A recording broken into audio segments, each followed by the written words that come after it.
Participants admit all. Admit all. Looks like it's working now. Jen just admitted. Yeah. For example, all of real estate.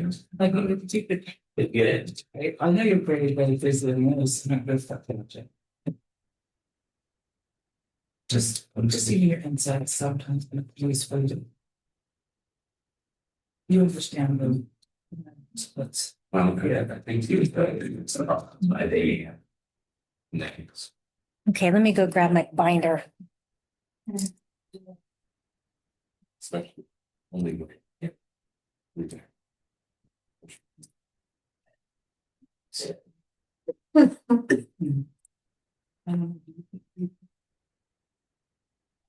Just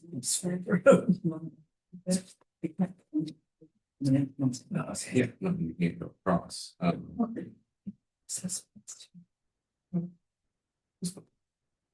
just a street. Hey, if I need to see to come in and out. And then Bill. Be useful. Big voice.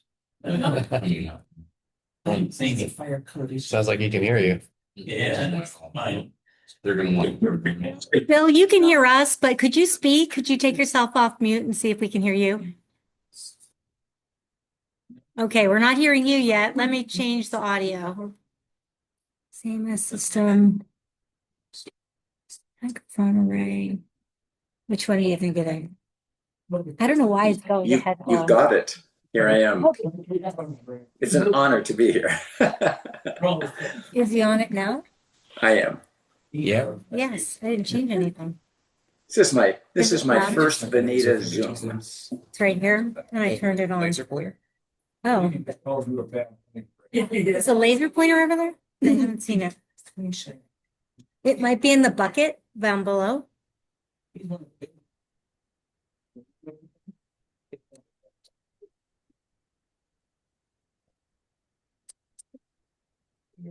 I do not know where the laser pointer is. Well, Perkins bullies and that thing, they.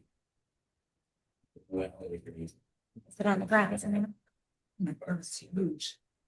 But that also satisfies the rate.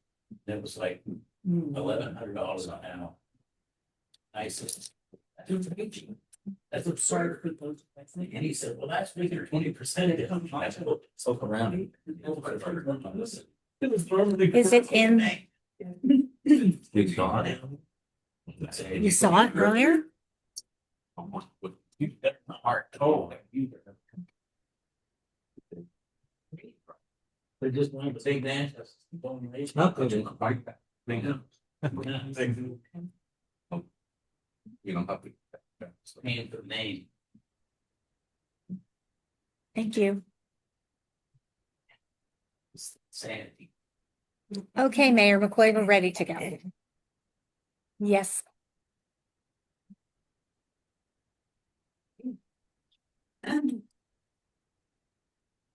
We'll call to order the June 22nd, 2026 meeting of the Veneta City Council at 6:46. Yeah. We'll start with the agenda check. Are there any revisions to the agenda? Yes, Mayor, I have two amendments. One would be to remove from the agenda in the council business section, item number 7.A.1. That's actually a redundant one-page memo. The memo that follows it is the same but correctly identified. So ignore page 229 if you would. And then the second is to add an agenda item at 7.A.7, also in the council business section, and that's to amend the pool employee handbook.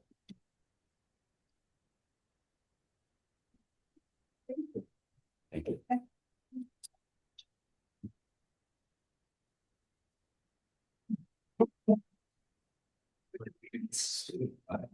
I mean, states and to the republic for which it stands, one nation, under God, indivisible, with liberty and justice for all.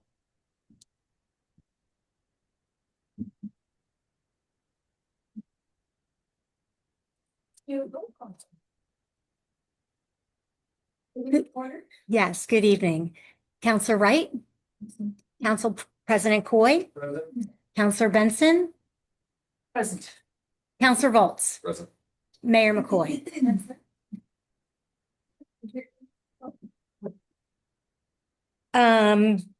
We have two people on the agenda for the public comment for the hearing, but not for anything that's on the agenda. I mean, I'm sorry, backwards.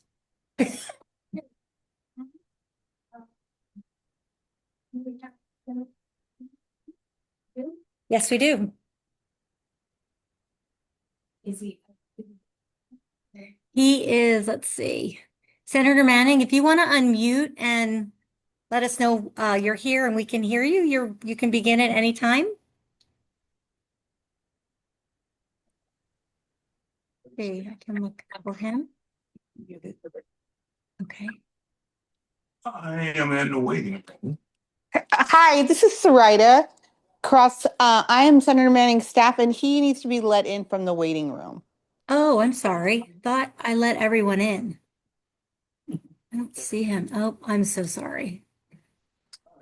Not a problem. Thank you so much.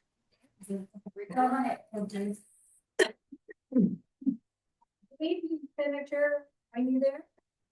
Madam Mayor, thank you. Thank you, and councilors. I really appreciate this opportunity to get with you. I apologize for not getting a little feedback. One moment. Okay, so tonight we are pleased to welcome Senator James Manning Jr., who represents our area in the Oregon State Senate. Senator Manning has joined us to provide a brief update on the recent legislative session and issues affecting our committee. Please join me in welcoming Senator Manning. Senator, and thank you for being here tonight. The floor is now yours. Thank you, Madam Mayor. I really appreciate it, Council. It's been a while since I had the opportunity and privilege to join you. So I do look forward to the next opportunity where I can be there for the full time of the council meeting. I just want to kind of give you a brief update about what has happened in the Oregon State Senate, where we are, and answer any questions that you may have about legislation moving forward as we prepare for the 2027 Legislative Assembly. First, to begin with, I had a bill that there was a bill that was introduced by the League of Oregon Senate of Cities, and the thing was with the bill itself was cities with populations of 20,000 or less, when you're competing for small grants or grants, it was at the $1 million level. Realizing that a lot of our smaller cities don't have those resources. The first time it was moved, I co-chief sponsored it with Representative Dill. It didn't go through. So the last session, I chief sponsored it myself, and I garnered a lot of support from our Senate colleagues and House members. And the reason that this was so critical is because what it does, instead of when you're competing for grants, say for safe passages to schools, infrastructure, water, things like that, it reduces the $1 million match to $400,000. That was one that seemed to me that most of all of the small cities had embraced, and I won't continue to call it small cities, with populations or small populations, had agreed that would be even the playing field when it comes down to matching grants. So came up to a last minute. I really had to do some arm twisting to get that done. On the House side, they were going to let it die. I refused to let that happen. So they wanted something from me. I wanted something from them. And that's what we got. So now that applies, and I'm looking at how we can continue to move forward to make sure that Bonita and other cities get don't have to jump through hoops and pay exorbitant amounts of money to compete for things that every Oregonian and every city here should have. Moving forward, for the upcoming session, it's going to be very challenging, as you may be aware of. The feds have held back a lot of our money, so we're seeing cuts across the board and everything to include SNAP programs, health care, and other housing and things like that. I am open to working with every and anybody on ways to make sure that none of our cities, none of our communities are omitted. I was part of a small group. As you know, Eugene had a hospital. We now lost our hospital, second largest city in the state, and we have no hospital. There was a bill to help assist the hospital on Coos Bay that needed some support. That was a hard struggle to get that, but it was the right thing. I supported that, and we finally got it done. And what that did was it allows for you have capital construction bonds that are available. It's not taking taxpayer dollars, putting them in there. It's just reassuring that that hospital can maintain the capacity and operational causation for that entire community. Imagine what it would be like if you're out there on the coast visiting or just your family living over there, and you find out that there's an injury and you cannot be treated, that the only thing that's left is a life flight into Portland or some other place. That doesn't seem fair to me, and it was something that I would not settle with. So we got that done, and we'll continue to move forward in those areas. Safe routes to schools, infrastructure. While I am not on capital construction, I do have some say in those areas, what get bonded. So I just want you to know that I will be there for you. Mayor, I appreciate your leadership, your support. The city council, I don't see the city manager. Is he there? Yes, Senator, I'm here. Thank you. Oh, okay, you're over in the corner. And the mush. Mayor, don't tell me you put him in timeout. Well, that's mainly what I wanted to do. I wanted to make sure that I connected with you because it's been a while. And I am honored, I'm privileged and proud to represent the people of Veneta. As I started off as the eWeb commissioner, when we did the water thing, that was really critical. And there was so much pushback. I'm so baffled why we have some of our own community members that are against people just getting the basic things, water, clean water, access to healthcare, housing, some of the basic needs, safety in communities, upgrading our schools to make sure that our children, when they go to school, that they're safe, and their families don't have to worry about them. So I will continue doing the work that I've done, but I want you to, if you ever have any questions or need anything from me, uh, I am a public servant and I am serving to serve you. So please let me know. Thank you. All right, thank you, Senator Maloney. We appreciate you coming. Any questions? Anybody? All right, thank you. Have a great evening. Thank you. Have a wonderful meeting. Bye. Bye-bye. All right, let's go into consent agenda. We have nothing on the consent agenda, so we'll move on to public hearings. So we have a public hearing on the middle of a Veneta Planning Commission decision.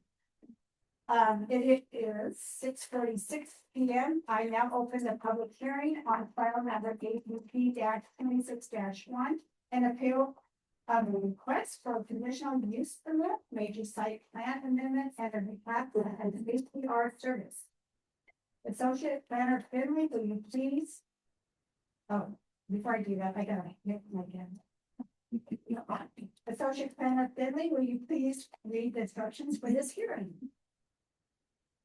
I apologize. I don't have instructions for the hearing. That was something we typically have. Our planning commission chair do. I believe it should be on your script, the hearing instructions. I think I have them.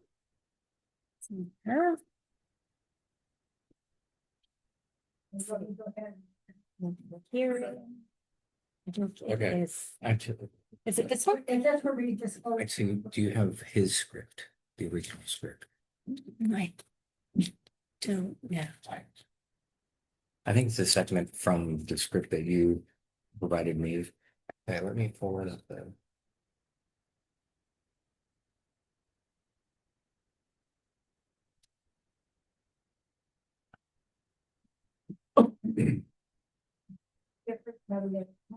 It is different, yes. All right, I got it. Thanks for bearing with me. Okay. The city council will make a final decision on the appeal based on the complete record, including the testimony received at tonight's public hearing. This hearing will be held in accordance with the land use procedures required by the city and the state of Oregon.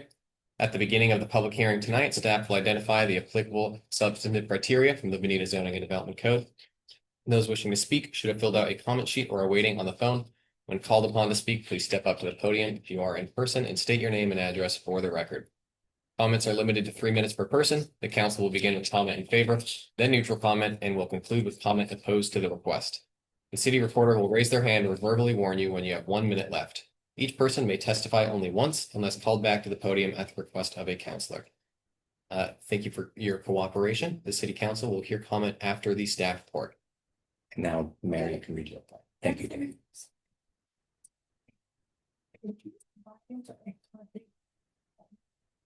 With the proposal, that is whether financial rating and proposal and whether spoken with anyone about the proposal outside this hearing. Councilors may only participate if they can do so without undue bias or against the application. Do any councilors wish to make a disclosure? Mayor? Yeah. Um, I own a property adjacent to the applicant. We've had contact, not regarding this application, but just. So it's not for this application, but the application with the applicant. So I think we find that one of my groups. But it's not consistent on this application, so. Please announce to make sure there's conflict. No, there is none, right? Right. Move on. Okay, so. Are there any challenges for the audience of conflict changes and ex parte contacts or bias related of any member of the city council? You guys, you have them. Okay. So I'm gonna ask, President Hoy to read the state law. State law requires me to tell you a number of things that you can bring in the hearing. First, the applicable substantive criteria that apply to this application are contained in the written staff report and will be identified and discussed in the oral staff report. Second, your testimony, arguments, and the evidence must be directed toward these criteria or other criteria in the development code that you believe apply to this application. Third, failure to raise an issue accompanied by statements or evidence sufficient to afford the decision maker or people and an opportunity to respond may preclude appeal of a decision on this application based on that issue. Finally, to the applicant, failure to raise constitutional or other issues relating to the proposed conditions of the proposal approval with sufficient specificity to allow the city to respond to the issues precluding an action or damages in circuit court. With all that out of the way, may we please hear the staff report? Thank you, council. Specificity. Okay, before we deny it, as file number app 26-1, an appeal of a planning commission decision. The original request was for a conditional use permit, site plan review, and replat for the expansion of an outdoor storage yard, vehicle fueling tanks, and to slightly adjust a property line and relocate an existing pedestrian path easement. The original file numbers were CUP 25-2, SR 25-3, and replat 25-2.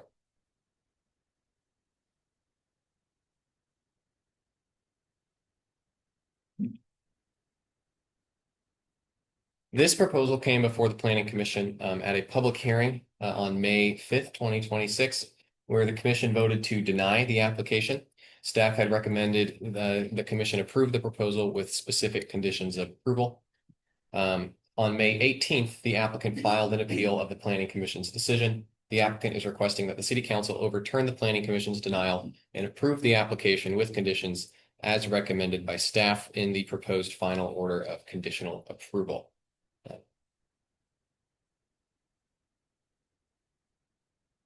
Right, public notice for the planning commission meeting was mailed, posted on site, and published in accordance with the procedure required by the Veneta Zoning and Development Code.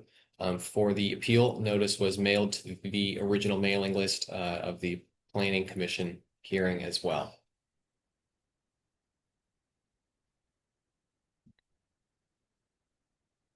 The subject site is made up of 4 different lots shown here in red. Lots 9, 10, 11, and 12. These are lots 9, 10, 11, 12 of the Veneta Business Park subdivision. All lots are under the same ownership, and these lots all take access off of Lowton Way, this cul-de-sac here, though they all have frontage on other roads, Highway 126 to the south, Hope Lane to the west, James Road to the north. All 4 properties are zoned industrial commercial. To the north and the west are properties zoned in also industrial commercial. To the south, again, is Highway 126, and to the east are properties zoned medium industrial. In July of 2023, the applicant received approval to use lots 9, 10, and a small portion of lot 11, which you can see here, this extent right here, as an outdoor storage yard. Since that date, multiple unpermitted developments have occurred on the property, including paving a portion of lots 10 and 11 with asphalt, which you can see right here, without stormwater detention and treatment to catch and treat runoff from the new impervious surfaces.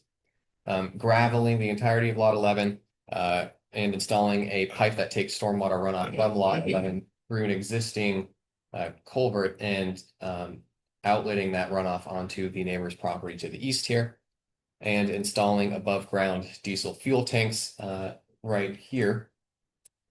These fuel tanks are not open to the public, but are for use for vehicles associated with the owner's company, private business. The proposal from the owner is to authorize these developments and to allow the owner to expand the outdoor storage yard to cover all of lot 11 and a portion of what is currently lot 12. The request also includes a replat of the subdivision to relocate an existing pedestrian path easement and to slightly adjust the property line of lots 11 and 12 to be a little further north, so the storage yard is located solely on lot 11. So, as I mentioned, this request is to authorize existing unpermitted developments. When this went before the Planning Commission, the commission denied the proposal, and I'll go over the reasons for denial and their relation to specific approval criteria further. But by denying the applicant and the application outright, the commission essentially determined that the unauthorized developments could not remain on the property and would need to be removed. And the city council has a similar decision before them tonight. You may either grant the appeal and overturn the planning commission's decision, or deny the appeal and uphold the planning commission's decision. Granting the appeal and overturning the planning commission's decision would allow the unauthorized developments to remain in place as long as the owner followed through with the conditions of approval to bring them into compliance. Among others, improvements, the storage yard would need to be paved, stormwater detention and treatment facilities would need to be installed, and the fuel tanks would need to be permitted by the Oregon State Fire Marshal. If the council denies the appeal and upholds the planning commission's decision, it sends these unauthorized developments back into the domain of code enforcement, and all of these unpermitted improvements would have to be removed, and staff would have to pursue code enforcement against the property. And the applicant could continue using the existing storage yard as was approved back in 2023, the smaller extent there.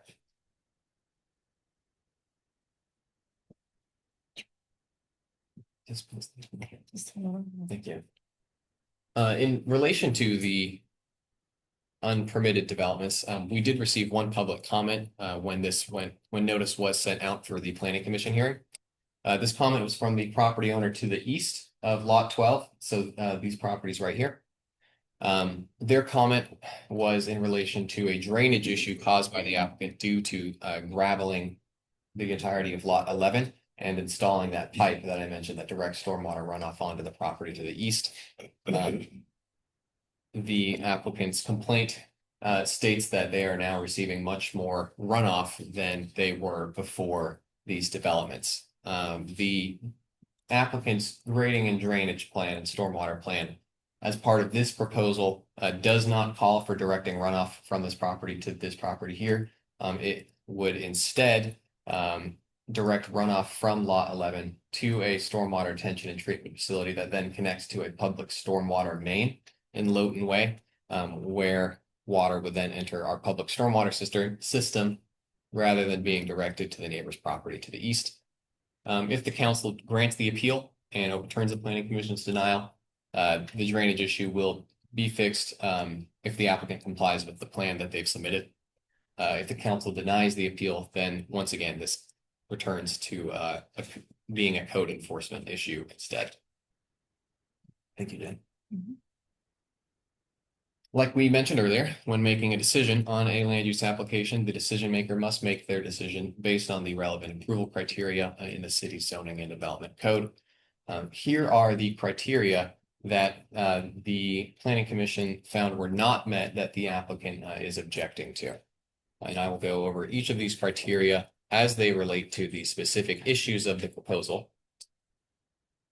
Next slide. Thank you.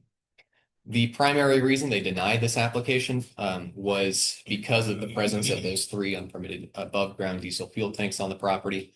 The owner installed these tanks without prior city approval and without getting the required permits from the Oregon State Fire Marshal, which regulates these kinds of tanks. The Planning Commission's concern was that without the fire marshal's sign off, they could not determine that these tanks were not a fire or a safety hazard. And these tanks were also a concern for the Planning Commission due to the materials currently being stored on the site. As you can see from the image here, there is a large amount of firewood currently being stored on site. The Planning Commission, in addition to the fuel tanks, had concerns with flammable material being stored near these unpermitted fuel tanks. When the city receives a land use application, we send the application out to any other agency that may have comment on the proposal, such as Lane Fire Authority. When we sent this to LFA, they did not originally comment on the firewood or the fuel tanks, so we did not have any findings from Lane Fire Authority on this issue during the Planning Commission public hearing. City staff spoke with LFA after the Planning Commission hearing about the firewood. Our written correspondence with LFA is included as Exhibit F of the staff report. What we were told is that the Oregon Fire Code regulates outdoor storage of solid biofuel products, which includes firewood. There are maximums for height and volume of storage piles, and which LFA said that the firewood on site complies with. There's also a minimum distance required between the above ground fuel tanks and the firewood at 50 feet. LFA is aware of the firewood being stored on this property and didn't have any objections to the current layout or extent or size of the firewood or the distance from the tanks. Now, as firewood is hauled to and from the site, the exact size and location of the firewood storage will change. If council grants the appeal, staff has included a recommended condition of approval in the proposed final order of approval that reads, stored materials must comply with Oregon Fire Code requirements for exterior storage of solid biofuel products. If the city and or Lane Fire Authority requests access to the property to ensure compliance with this condition, the applicant shall provide the city and or Lane Fire Authority access to the property within 48 hours of the request. This would give us the ability to continue to monitor and enforce the storage of firewood and make sure it complies with Oregon Fire Code.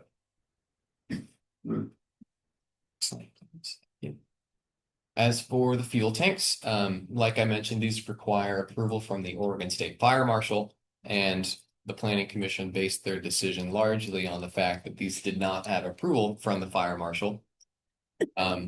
However, before the Fire Marshal will even sign off on a permit for above ground fuel tanks, they require the signature of the local planning official, verifying that the tanks comply with any zoning and planning regulations. Because the site does not have land use approval, the city can't sign off on the fire marshal permit, and the applicant can't get a permit from the fire marshal unless the application were to be approved. So the typical order is the city gives its approval, then you go to the fire marshal for the permit for the tank, and then, the tanks go in, you install them. These were installed without city or fire marshal approval, so the order here is a bit backwards. But the city approval has to come first. And without it, these tanks can't be installed at all, and you can't get a permit from the fire marshal, and they'd have to be removed. If the council grants the appeal, staff does believe that the issue can be satisfied with a condition of approval that requires the applicant to provide evidence that the above ground fuel tanks have been permitted prior to doing any other construction on the site, so holding up the expansion until that process of permitting those tanks is finished. And this would ensure that if they don't get the permit, then they can't move forward with construction. It's staff's understanding that the applicant would not contest the addition of these extra 2 conditions of approval. Next slide, please, Jen. These were the approval criteria that in the Planning Commission's findings were not met regarding the fuel tanks and the firewood storage. Section 4.08 subsection 1 lists the purpose of the industrial commercial zone, which is to provide areas suitable for limited manufacturing, warehousing, and commercial activities, which have minimal emissions or nuisance characteristics. Because the tanks weren't permitted and there's no fire marshal input on the firewood, the commission could not find that the proposed use had minimal emissions or nuisance characteristics. Broadly speaking, emissions and nuisance impacts refer to impacts off-site created by the proposed use that negatively impacts either neighbors or the general public's health, safety, welfare. With the conditions of approval recommended by staff believes that the extent of the impacts of the fuel tanks and the firewood will be known and minimal. The firewood is not at present an issue per LFA, and the applicant can't proceed with construction without permits from the state fire marshal for the fuel tanks. 6.051F states that prior to approving a site plan review, the city must find that the extent of emissions and potential nuisance characteristics are reasonably compatible with the land use district, adjacent land uses, and the standards of all applicable regulatory agencies having jurisdiction. This is a little similar to the last criterion, and LFA is a regulatory authority that has jurisdiction here, and the commission could not find that the use was compatible with LFA standards. Now that we have LFA's input in this additional information, staff believes this criterion is met with the recommended conditions of approval. Section 8.10.1 states that a conditional use may be granted only if the proposed use is consistent with the Veneta Comprehensive Plan. One of the purposes of the industrial commercial designation in the comprehensive plan is to permit light and medium industrial uses, which have minimal environmental impacts. Again, this is similar to the previous 2 criteria. Without knowing whether the situation of the fuel tanks or the firewood was in accordance with LFA standards, the commission couldn't find that the proposed use would have minimal environmental impacts. With LFA's input, again, staff believes the purpose is and can be met. And 8.10.3 states that a conditional use may only be granted if the potential negative impacts of the proposed use on adjacent properties and on the public will be mitigated through the application of existing requirements and conditions of approval. Again, similar to the last criteria, with LFA's input, we believe that the potential negative impacts are mitigated through the recommended conditions of approval. Slide, thank you. The applicant is also objecting to the Planning Commission's findings related to the lack of paving of the storage yard. When the use was approved in 2023, the storage yard was allowed to remain gravel, but since then the applicant has installed 3 above ground fuel tanks that I mentioned. This development changes the use of the site per our code, and it's not considered just a storage yard anymore, but a vehicle service station as well, which is subject to extra standards in our development code that storage yards aren't subject to. One of those, section 8.11.17E, states that all areas of the site where vehicles or equipment will be stored, repaired, or displayed must be paved. The applicant is not proposing to repair or display vehicles on site, but vehicle storage is what the site is used for already. Is consistently has vehicles being stored on it. So this section of our code requires the entirety of the storage yard to be paved. The applicant site plan doesn't show the storage yard being fully paved. In the proposed final order of approval, there is a condition of approval requiring the applicant to revise their site plan to show the yard being paved and to pave the entirety of the storage yard. This revised plan would be required prior to any construction on site. And staff believes that with this condition of approval, this standard will be met. The next slide, please. Thank you. The applicant is also objecting to the planning commission's findings related to landscaping at the site. This is specifically related to sections 5.124, 5.283, and 5.323 of the Bonita Zoning and Development Code. 5.124 requires a minimum of 4 shrubs or accent plants per 1,000 square feet of landscaping, and the applicant's landscape plan didn't meet this standard. They didn't have the required number of shrubs. 5.283 requires street trees to be planted every 30 to 40 feet along public streets that have planter strips. Lowton Way has a planter strip where street trees are required, but the landscape plan of the proposal did not show any proposed street trees along lots 9 and 10. Section 5.323 requires that the setbacks between outdoor storage areas and public streets be landscaped. In the industrial commercial zone, there is a required 10-foot front yard setback between the street and the fence of the outdoor storage yard that must be landscaped per that section. And the landscape plans for the proposal didn't show any landscaping along the front yard setback of lots 9 or 10. In staff's opinion, these are standards that can easily be met with conditions of approval. When we receive a land use application, we do a completeness review where we basically look at all of the information they submitted and deem it incomplete and request revisions or additional information, or deem it as complete, meaning it has all of the information we need to move forward with processing. And we don't usually take a proposal to the planning commission until we deem the application complete. But under state law, an applicant can request that we move the application forward even if we find it incomplete, which is what happened in this situation. This is something that would have typically been addressed before it was brought to a public hearing, and it's just a matter of showing the proposed landscaping on lots 9 or 10. The standards would easily be met if that landscaping was shown. So if the council grants the appeal, there are conditions of approval addressing these issues in the proposed final order of conditional approval, requiring revised landscape plans to meet these standards.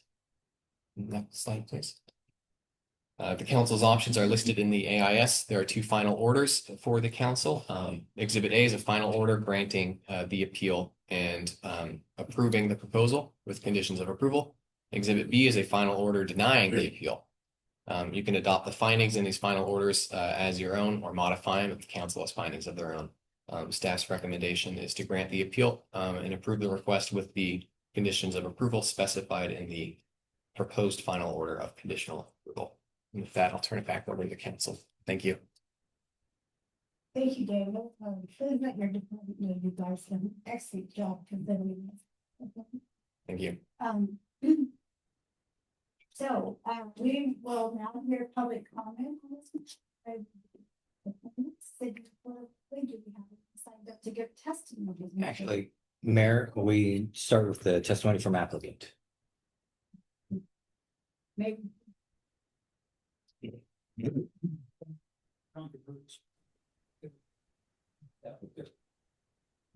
Mayor and council members, the applicant supports the recommendations and full set of conditions as outlined by the social plan manual.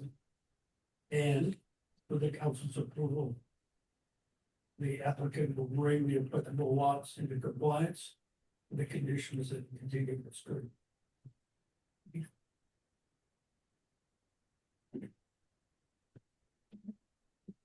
All right, thank you. Now, we will hear public comment on this matter. I will begin with proponents. City of Glen Raleigh, do we have anyone signed up to give testimony in favor? Bill Clues. Bills, would you like to give testimony? I would, thank you. I don't have all that much of substance to say, but Greg asked me to be here and he's paying me, so I better, say something. Bill Close, attorney for the applicant, 375 West 4th Avenue, Suite 204 in Eugene. And before we went on the record, I said this was my first Zoom appearance at Benita, so it's quite the occasion for me personally.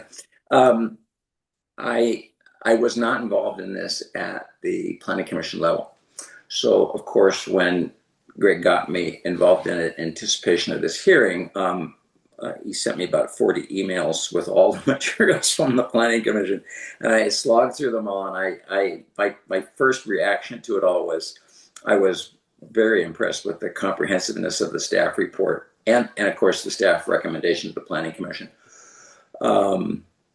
It was a very thorough job. I then went through the applicant's appeal statement, which was equally detailed, and my recommendation to my client was,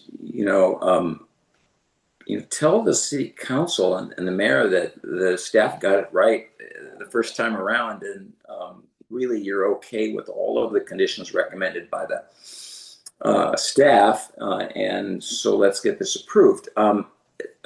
Subsequently, talking to the planner, Dan, I learned that he was recommending 2 additional conditions to just button up the corners on this, and I looked at those, and those make completely good sense. So I've told staff that the applicant is completely on board with all of the recommended conditions. There's not much more to say than that. Dropping back and looking at this situation from the perspective of, say, the crow at 500 feet, this all started out as an enforcement action, and there are a lot of those in Oregon land use law, and the purpose of enforcement actions is not to punish people or to collect fines, it's to get people into compliance. That's the purpose of enforcement, and that, in the simplest of terms, is exactly what's happening here. And so that's a good reason to approve it and move forward. If this thing, as staff pointed out to you, if this doesn't come into compliance, then really you're still in an enforcement action, and ultimately those things lead to shutting stuff down and killing jobs. And this land use, if it's in compliance, does create jobs, and it keeps Greg Demers fully employed and off the street, and that's always a good thing. And so basically, this is an opportunity to bring this use into compliance, and I hope that mayor and the city council grab that opportunity and follow the staff recommendation. So that's the big picture, and that's more than my 3 minutes. I thank you for hearing me out. Thank you. City Recorder, do we have any signed up to give technical position? We do not, Mayor. Okay, and city recorder, do we have this on the phone to give testimony and pay for oral position? We do not, Mayor McCoy. Do any councilors have further discussion, questions of the individual who just gave testimony?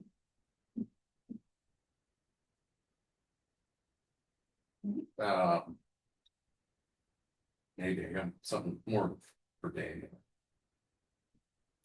Okay, if it's time to do that. Let's see. Yes, I think it's fine and appropriate, because we would have staff address any other comments. So on that initial application for conditional use, wasn't there already some landscaping requirements that are part of that? Were those completed? That's a good question. No.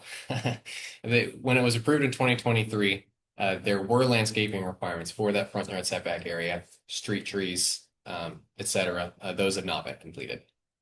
So the question would be to the council, if we've already given a conditional approval for this property and set conditions for that approval on the planning commission, and those conditions were not met, is there an expectation that those conditions are gonna be met when we do another conditional use? Like.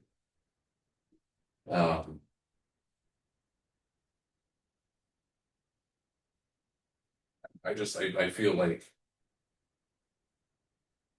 Doing things on a property that affect an adjacent property without consulting the city, without consulting that neighbor. It demonstrates. A concerning pattern of behavior. And as much as I want to be like, yeah, do what you want. If you're affecting other property owners. That's a problem. So I don't know. We're just gonna.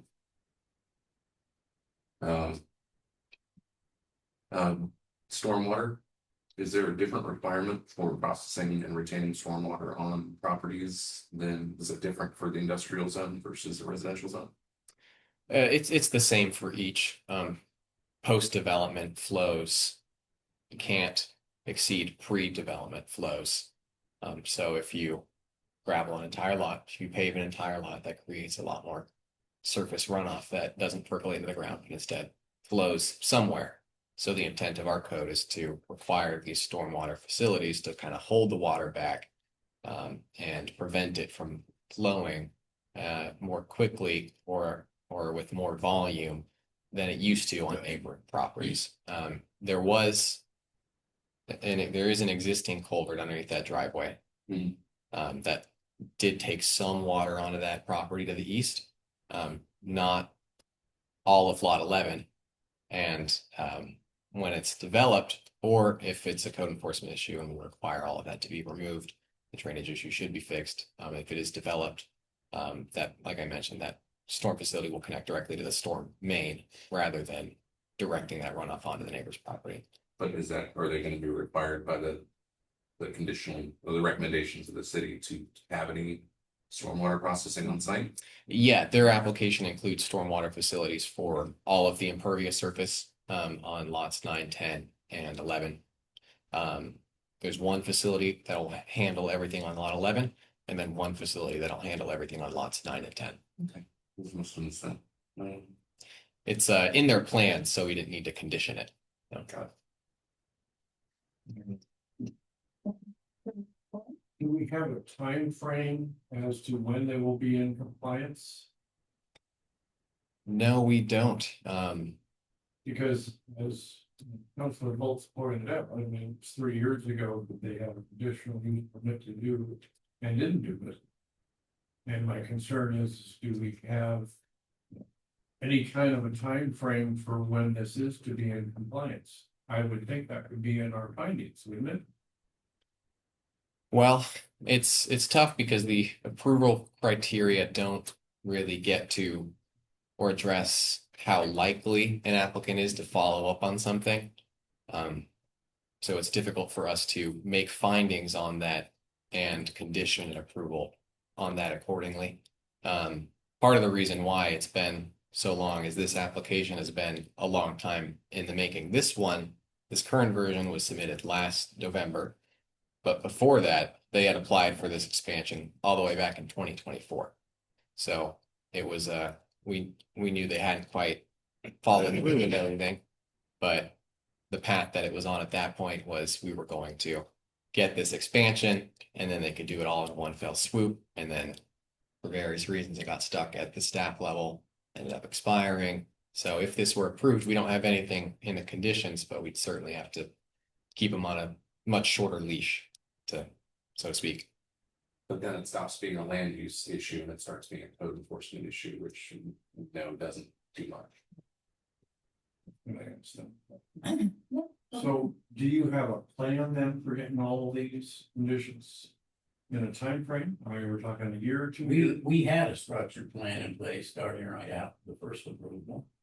And when you do a project and you have a much bigger project in mind, you plan for the whole project. So when we did the first lot, then I decided, look, within that same year, we might as well expand and do this whole thing. Then we applied for that 2 years ago. Or longer. And when you do construction, you generally don't do piecemeal. You got a bigger plan, you put the whole project into effect. You move a contract in, you move them out, move them in, move them out.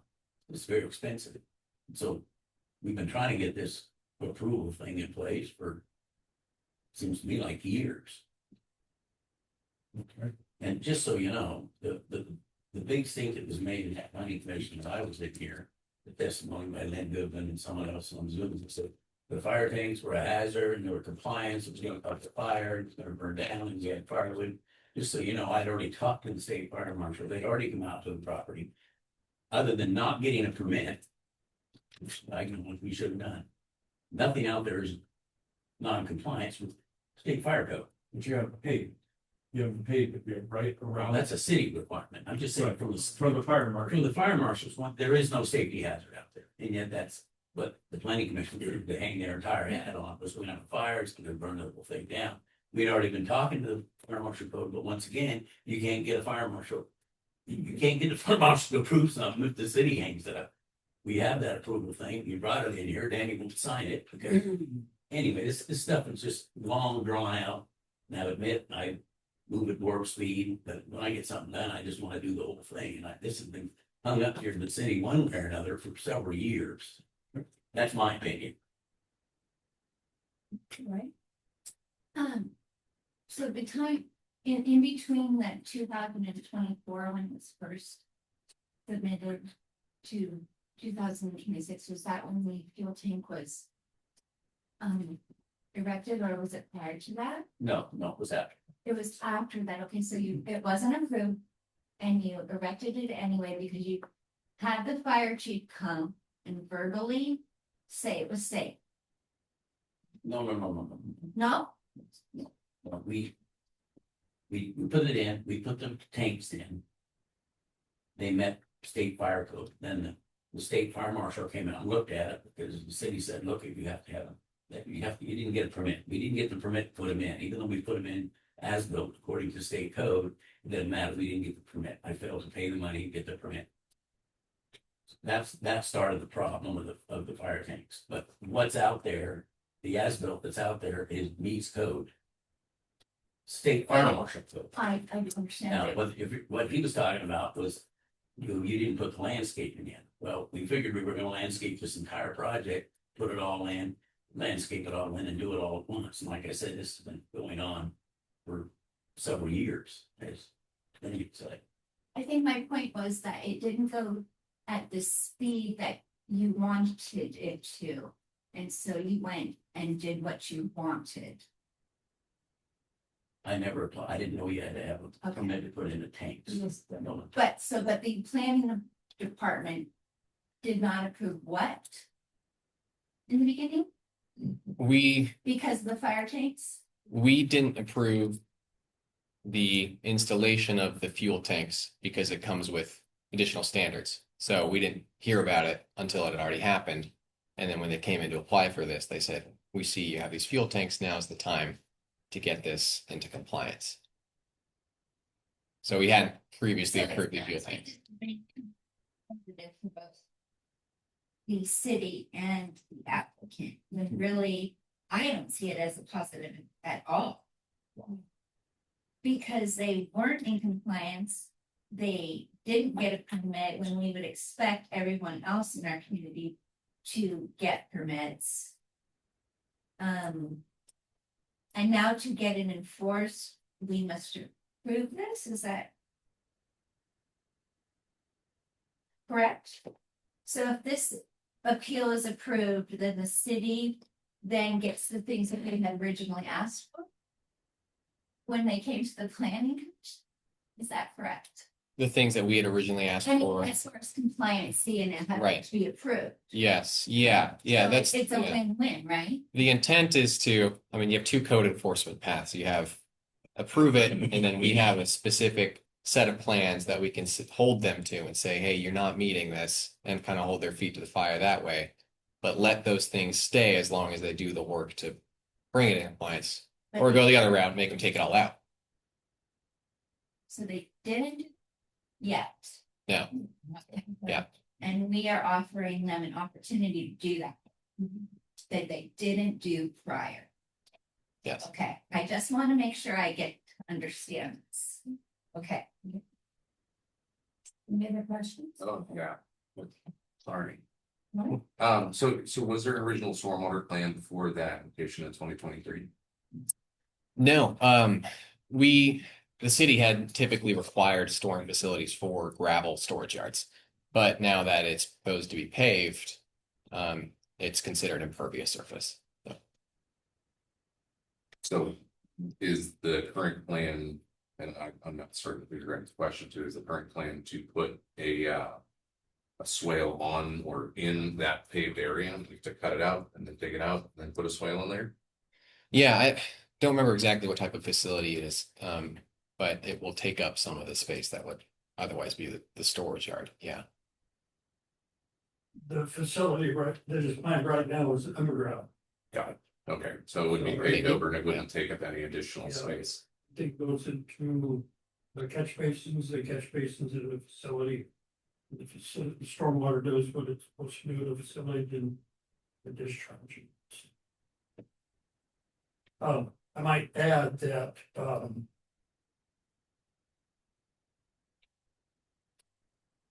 if somebody mentions something about you tear everything out and put everything back, you can't put everything back, The tree's been taken down. The water that, this original culvert, it's, can't see.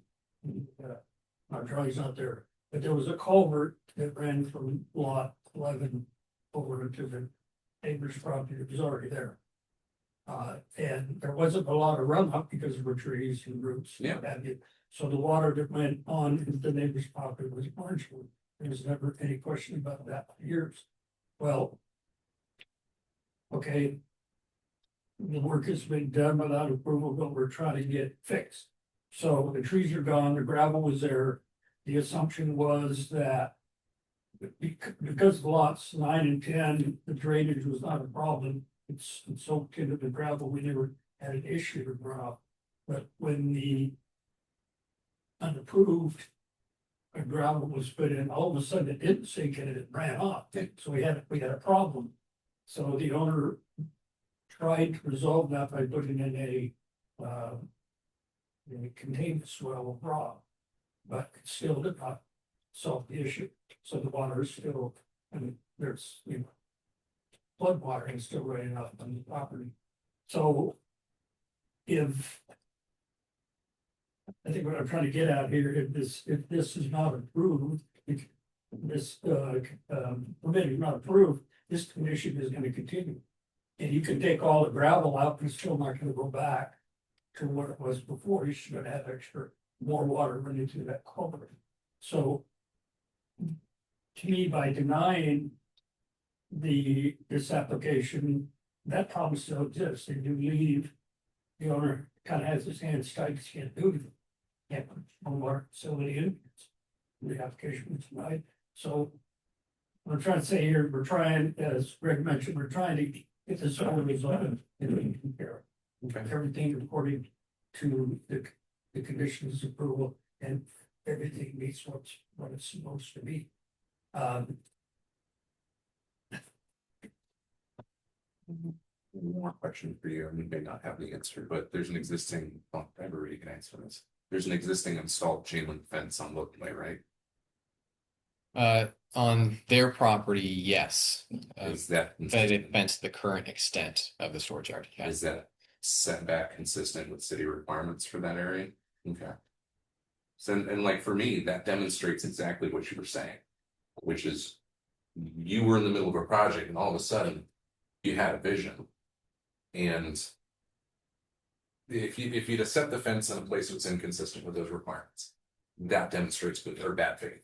But the fact you put it where it's supposed to demonstrates exactly what you said, where you changed your vision, you pivoted, and you're not going to have a landscaping contractor come in and plant half the trees while you're waiting for your approval. You're going to get everything done once you're every rating contractor come in to do half your lot. So I think that, I mean, as hesitant as I was, I think that, I mean, council side, I think it's. All right, any more questions? I was waiting for numbers. I Googled this and I couldn't find it. What do you do? What kind of business are you in? I saw an audio business that does audio schematics for the government, but what does your business do? Can you tell me? 'Cause I looked everywhere, I went on the Secretary of State and I couldn't find it, so I'm kind of in the natural resource business. what does that We mean? do, we have aggregate holdings, we have quarries. We have intermodal facilities, we're intermodal, that's truck to rail, rail to truck. Intermodal, rail, intermodal facilities. Intermodal transfers. Train, that's mostly railroad traffic, we got 4 of those, one in Grand, one in Gordon Cove, one on Green Hill, and a big one we just installed it. 25 off the Alpine there, that big 100-acre site. And then we have 4 quarries, aggregate quarries, we mine basalt rock. Jetty stone, brush rock, asphalt rock. I'm involved in a lot of real estate investments.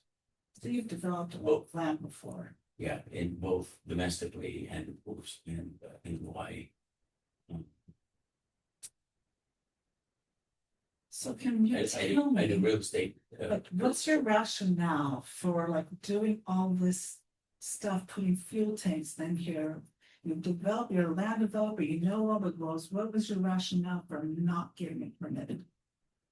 Well, I'm almost 70 and for about 40, 50 years, we never had to get permits to do any of this. So I'm just used to doing stuff. I do it to code. So you don't get permits typically built on as those built. developments? Yeah, the last 10 or 15 years, it's really tightened up. So you know you're supposed to get a permit. So I'm just wondering, what's the rationale for not getting? Just too much time, too much I money? didn't know we needed to just read above ground tanks, you know, the Fuel tanks above the ground, you concerned you enough to talk to the fire marshal. I guess our issue. I didn't talk to the fire marshal until after they come out and talk to me. Daniel came to me and said, hey, you have those permitted? And I said, permits. But the minute they said we had a permit and we called the state fire marshal, they came down, they looked at the You weren't property. consulted first.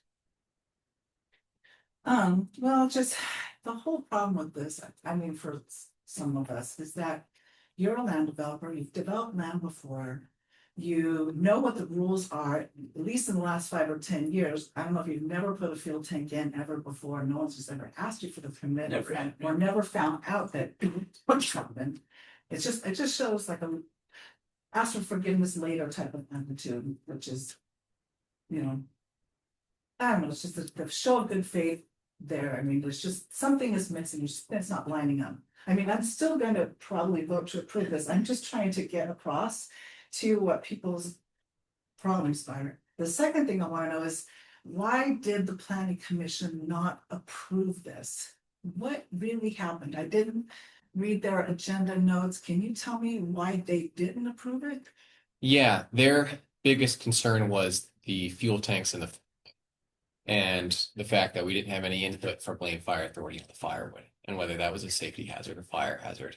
And the fact that the fire marshal hadn't permitted the fuel tanks could mean that could be fire hazard. But after the hearing, when we went and talked to LFA some more, and when they tried to get the permit from the fire marshal, we learned that you can't even get a permit from the fire marshal until you get the city approval and the firewood.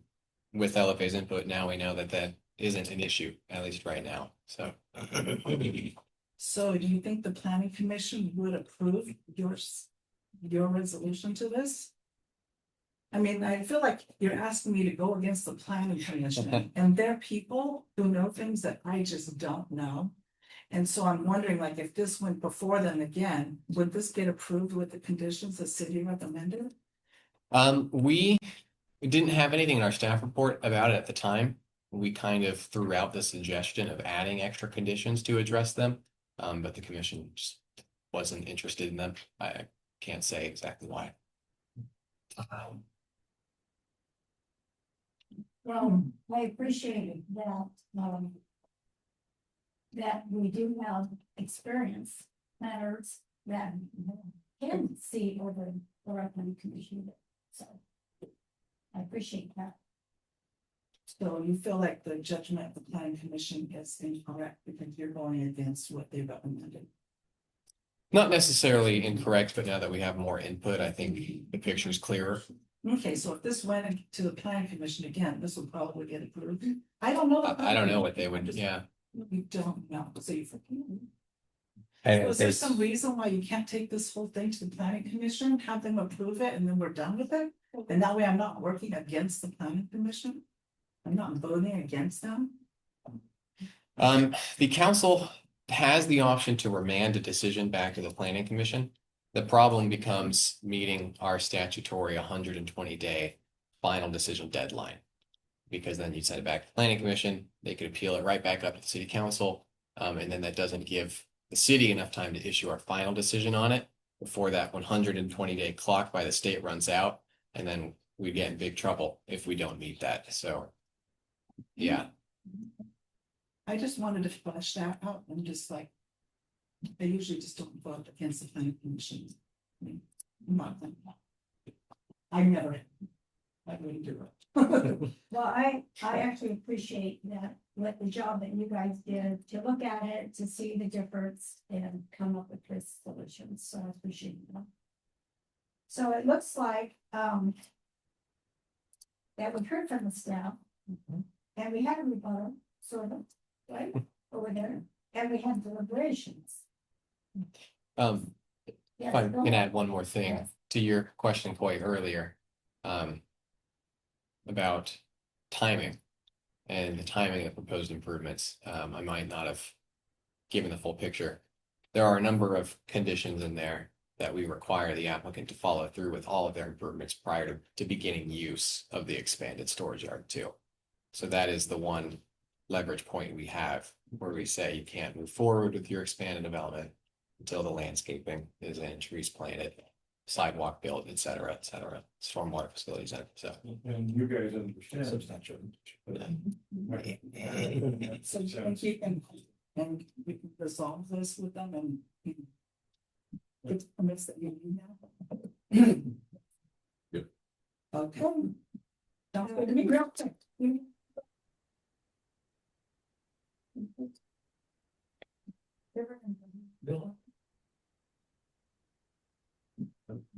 Okay.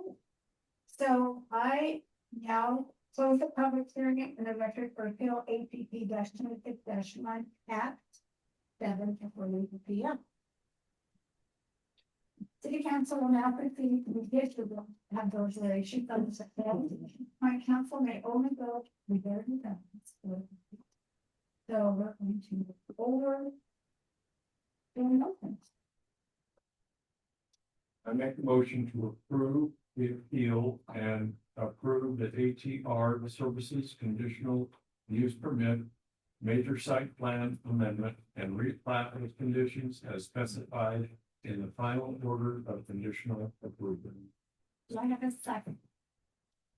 I'll second. I have a motion and a second. All in favor, say aye. Aye. All opposed? No.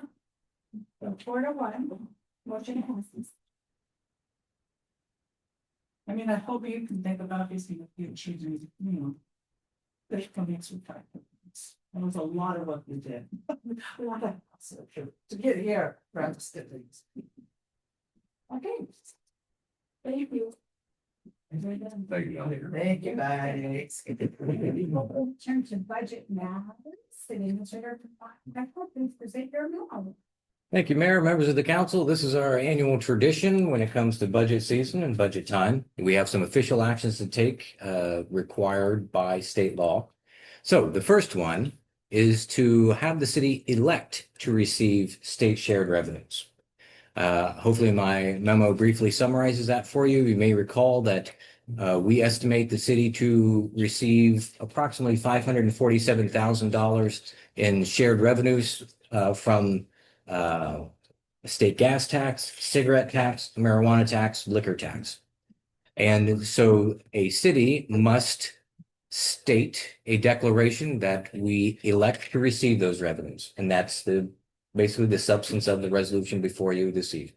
With that, Mayor, I'll hand it back to you. Happy to answer any questions. Questions?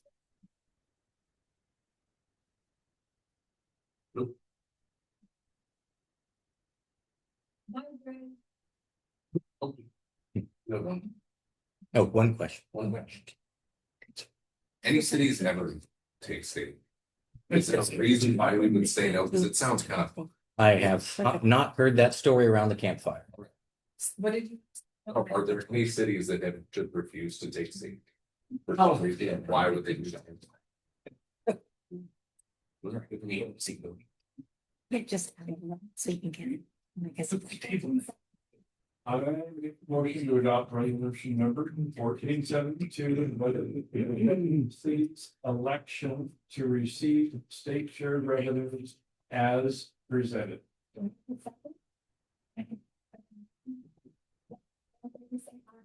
I. Thank you. Thank you, Mayor. Members of the council, this is where a city electing to receive state shared revenues must certify to the state that the city provides 4 or more of the itemized services that you see in the memo there. The city does provide these services. We identify them as police via our LCSO contract, street services, sanitary sewer, storm sewer, planning, and water utility services. So we do qualify, and therefore we have a resolution that certifies to the state that we are indeed eligible to receive those shared revenues. With that, Mayor, I'll hand it back to you.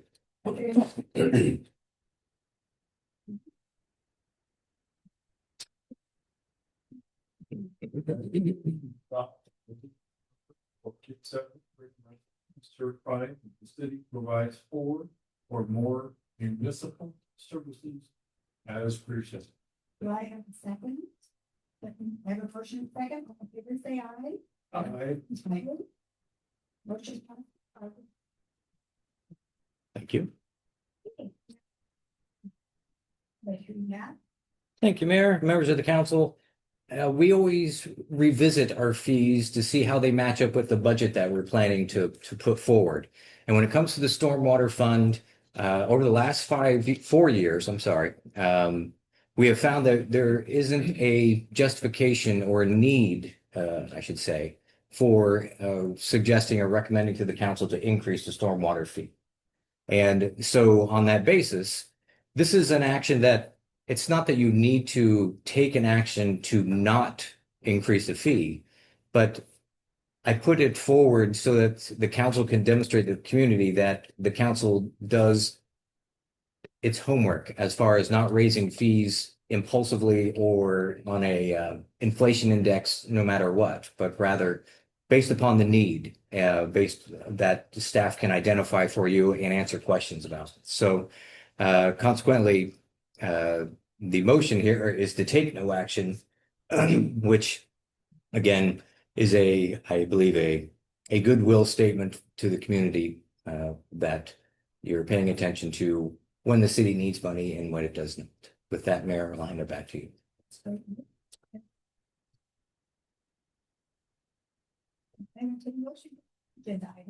Make a motion to take no action.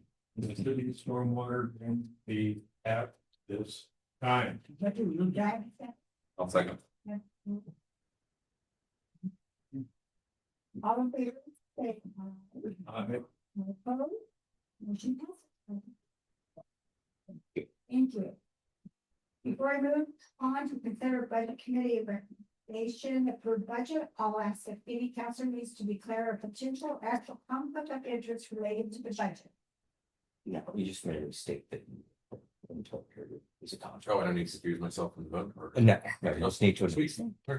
I work for a contractor that does work on the Benita courtrooms stuff. So I think conflict of interest stuff.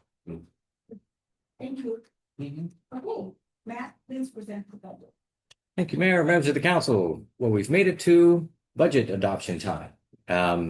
The budget that you have in your packet, the resolution, you'll see that it takes a different shape. It's 2 pages worth, and it has basically appropriation amounts for each department. And these are the appropriation amounts that staff will follow over the next 12 months to make sure we are not exceeding. If we do, we would come back to council and more than likely ask to move monies from the contingency fund into one of those departments to make sure that we are still in compliance with the budget law. Last year, we missed a couple of those by $1,000, but we are resolved to not let that happen again. I want to draw your attention to two items identified in my memo that are a change from the approved budget committee budget. And that is picking up on a comment that was heard at the budget committee about reserve funds for city hall improvements that were sitting in the governmental reserve of why wouldn't we want to put those into play? And we thought about that and thought that we do have some additional work to be done in 1 year to finalize a center area. And so those funds could be available to do that. But also, if we did pull out that $25,000 that was put there back in 2014 for City Hall expansion improvements and figured out what the allocated interest that 25,000 earned over the period of time, then that would identify for us what that City Hall amount of money would be. But perhaps more importantly, it would identify the residual amount of dollars that represent that 1% requirement of our state highway gas tax that needs to be set aside for bike and pedestrian projects. Every year we have to do that 1%, and it amounts to maybe $4,000. But there's interest accruing on that. So with this change, what we do is we not only identify there is $31,413 for City Hall improvements, we also identify that there is $223,387 available for a public works director to use in road projects that may affect bike and pedestrian needs.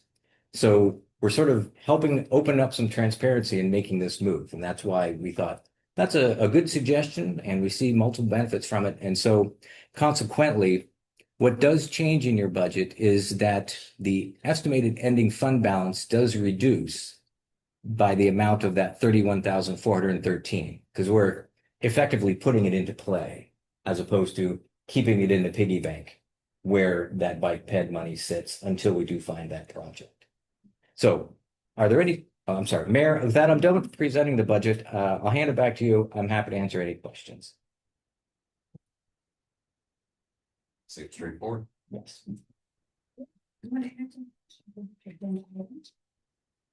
Make a motion to adopt resolution number 1474, resolution adopting the fiscal year 2026-2027 budget for the city of Veneta, specifying appropriations, imposing taxes, and categorizing taxes imposed as presented. Is there a second? Have you received a second? All in favor say aye. Aye. Opposed? Motion passes 5-2. Thank you. Congratulations. You got a new budget.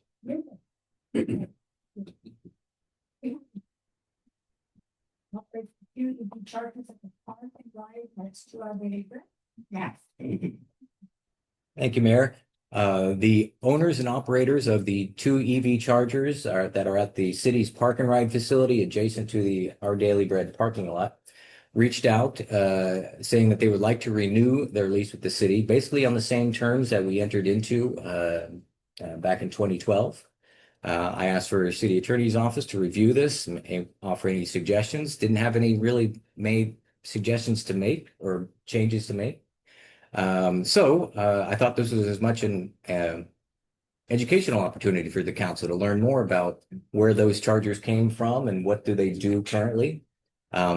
Any improvements that may happen for those chargers, maybe changing with technology, would be on the responsibility of the leasee in this case, which in the years since they've been installed, for instance, one has been improved to a DC fast charger from the original charging style, which is a bit of a slower. I don't know if the original was a level 1 or level 2, probably a level 2. But again, no cost to the city. The city does receive 5% of gross revenues from the operation of those 2 facilities. They don't use so much that we see that every month, but basically on a quarterly basis, they'll take a look, and if they're getting at $100 or more, they'll cut the check and send it. So that's how it operates, and we really haven't seen that much come through to this point in time. So with that, Mayor, I'll hand it back to you. Happy to answer any questions the council may have. Okay, take question. I think we have a question Sorry. over here. Look, me, Pat. Is there, have they mentioned any intention to improve the facilities or expand the facilities? Are they allowed to expand based on like on the terms of their lease? Not on the terms of their lease. At one point, I want to say maybe 2 years ago, I did receive a call with they were thinking about asking for an additional parking spot or maybe two to take up for additional charging stations. So in this instance, the charging stations take up 2 spaces and then the EVs actually park in other spaces. I asked some questions and asked for details and never really heard anything more. So that tells me that perhaps in the future, they may reach out to say, could we consider expanding that? At which point I'd work on the details with them and then bring that forward to council to see whether or not you were interested in doing so, weighing the pros and cons of that proposal. I think as a council, it wouldn't be a bad idea for us to at least send a note along with the lease agreement saying that we would be in favor of expanding. Because I mean, that parking right doesn't get used hardly at all. And as EV use expands, those kind of become a draw. And then those are a draw for our downtown businesses, our dog park, our city at large. And then maybe we expand. There's really nothing that indicates that in any meaningful way that those are there. And maybe we, express a desire to let them expand that, maybe get some more foot traffic to downtown. I know that Tesla's looking for a charging station. Do we have the highest quality, fastest charging stations, most up to date? The DC fast charger is the fastest available. And so we have both, so we have fast charge on. We have one of those, One, and then the other one is level 2. it would be great if we get them fast. I'm sure that that's part of their business model, that they're looking at if there's a demand, they want to put it there because that allows them to grow. Any more questions?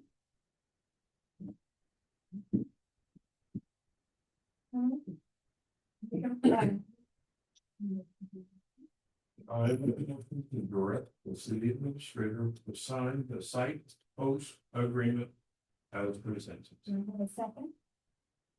I'll second. I have a second, all fair say aye. Aye. Opposed, motion passes by consent. Very much. And just to make sure I understand, is there a consensus on council for me to pass along a note of if they are interested in expanding, we would be interested in learning more about that? I would suggest that we want to make sure we understand the details of any proposal, as opposed to just saying, come on in and do it. All right, great. Thank you very much. I'll take that.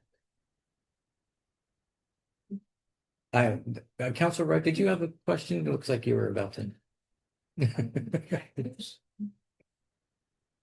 that note in the offer, they just piece of marketing.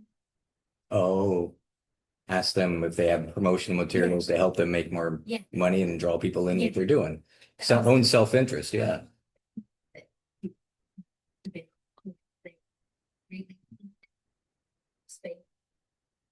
Give us some more material, I don't know, not a bigger sign, but something. Do we have signage on 126? Never seen. Yeah. But It it's should be bigger. terribly news. It's never caught my. A little arrow. Well, and I wonder too, not driving an EV vehicle myself, although Jen does the vehicle identify charging locations for you? You can select that you need to have go to a charger, and then it'll show you a map where the closest one is. So it should be there if it's, So yeah. people know. So Jen, are those different from Tesla? Because that's what. I have a friend who has a Tesla, she wants to put 4 in. So Because a lot of Teslas are going through and they're not fast enough for them to get charged. So she's looking into that too. I guess one other anecdote in learning the history from when we first put these in back in 2012. It was interesting that ODOT was working with a partner, EV charging partner at the time, and couldn't find a property owner along 126 that was interested in installing these charging stations at that time. And that's where the city stepped forward saying, hey, we just built this park and ride facility. If LTD is okay with it, and perhaps we do it there. Now, fast forward 25 years, different property owners along 126, it may be that those property owners would be very receptive to 4 Tesla chargers in this new environment, this different environment from 15 years ago. So we don't necessarily be the one that needs to offer them a place to play, but rather someone more visible may be interested as well. But I think it's fine for us to let them know, but you never know.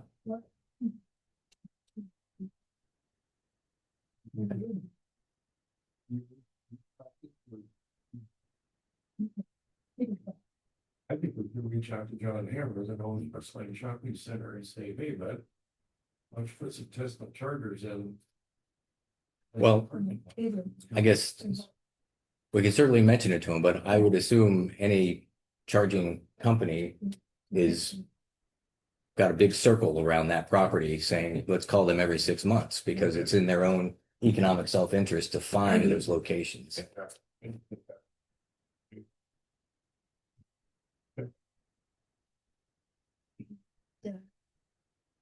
Yes.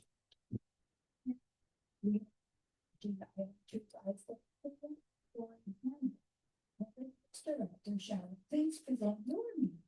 Thank you, Mayor, Council. Council will remember that at the last meeting, I brought forward a revision to the pool employees manual that was predicated on some changes for clarity, but also around the OHA rule for supervision that at the time was laying down a new rule that said that anybody 14 or under the age of 14, excuse me, that was attending our facility or any pool facility in Oregon would have to be supervised by an adult, 18 and older.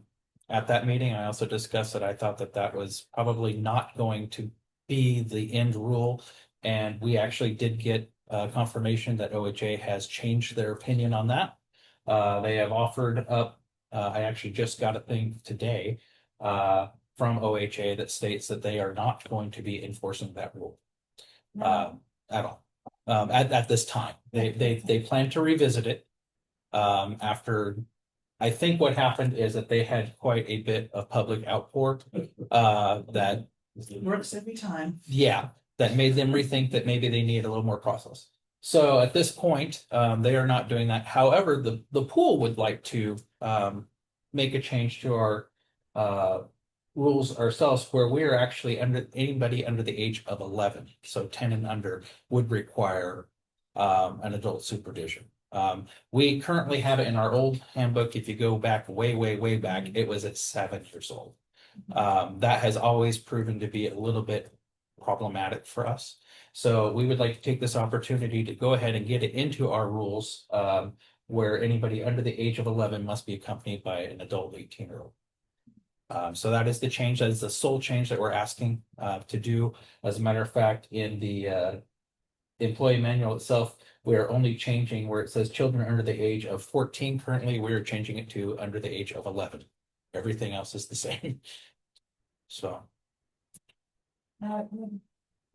So does it apply to lessons as well? It does not. So that was one of when this rule came out, when they pitched this rule, that was one of the things that they did not clarify, was whether or not that applied to lessons conducted by a certified instructor. Right. They have since revised that part for clarity, saying that lessons conducted by a certified swim instructor were exempt of the supervision rule requirement.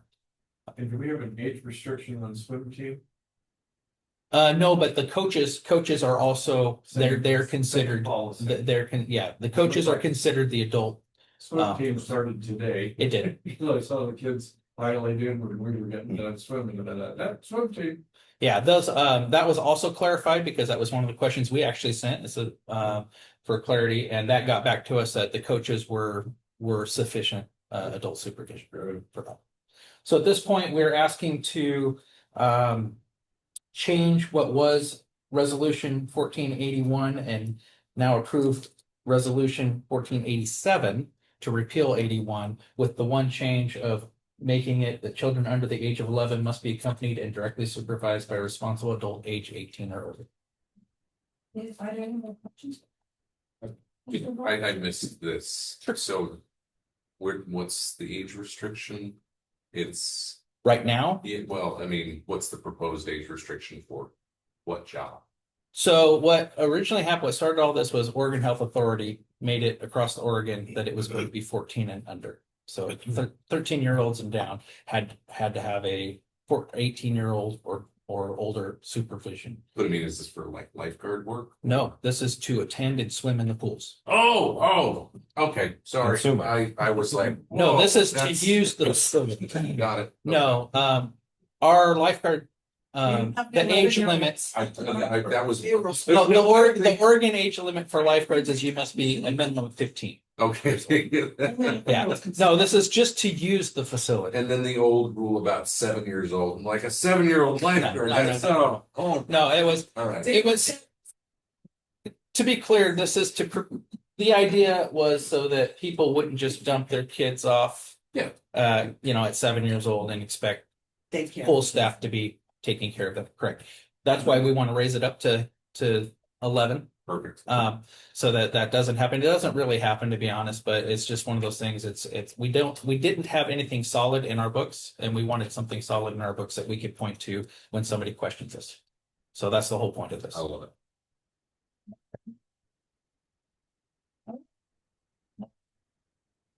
I make the motion to adopt resolution number 1487. School employee handbook and repealing resolution number 1481 as presented. Do I have a second? A second. Okay, I have a motion and a second. All in favor, say aye. Aye. Right? Opposed? Motion passes. Thank you very much.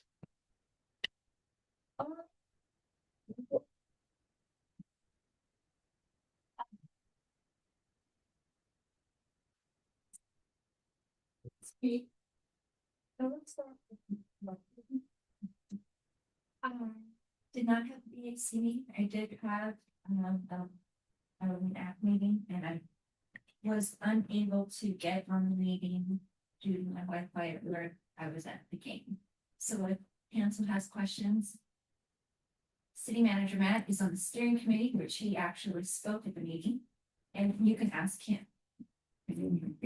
Where is this highway we're gonna get so no more people die? Oh, gosh. We'll get started. I mean, again, here we go again. I mean, are you able to like vet your frustration over the deaths that keep happening in our city? Counselor, actually, I took the opportunity to do so today. Okay. I thank you. received an email from Ian Roholt, the ODOT interim manager, reporting back actually on some other questions. And so I took the opportunity in my reply to, I guess, make a poignant point about the concerns that someone driving from Veneta to Eugene now keep in their minds of what car is going to go left of center. It could be any one of us, our loved ones or families, so we can just go to the opposite lane just because they're not paying attention. Well, it was, yeah, it was. Yeah, they did. I'm just telling you, it could happen to any one of us or somebody. I was like 2 minutes ahead of that. I don't mean to be crass. But what is the death number? I know there's a number usually.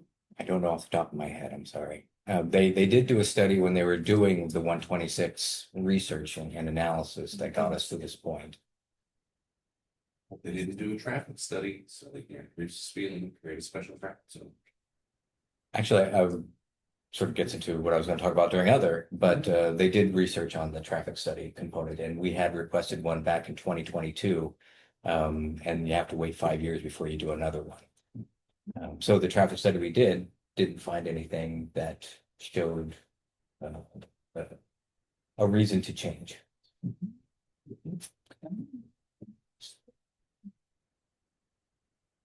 Off the top of my head, no. All right.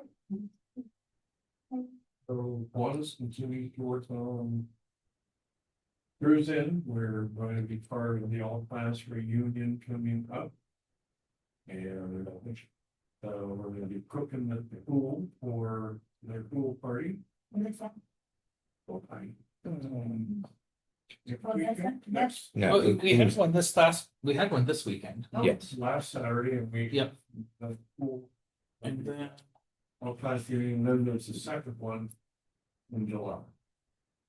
it is. Family, it's a family night thing. Anyway, we're cooking for that as well. So it's about 2 hours of doing hot dogs. So. most of you guys can be cooking. And we're gonna be at the Fourth of July event as well. If you don't know how to do anything else, cook hot dogs. Don't do anything. Well, we're used to keeping sort of hot dog. Anyway, you know what, we can make a mean hot dogs. Mid-Lane. And we're getting ready for the Harvest Festival and we had a cruise-in meeting to back up a little bit.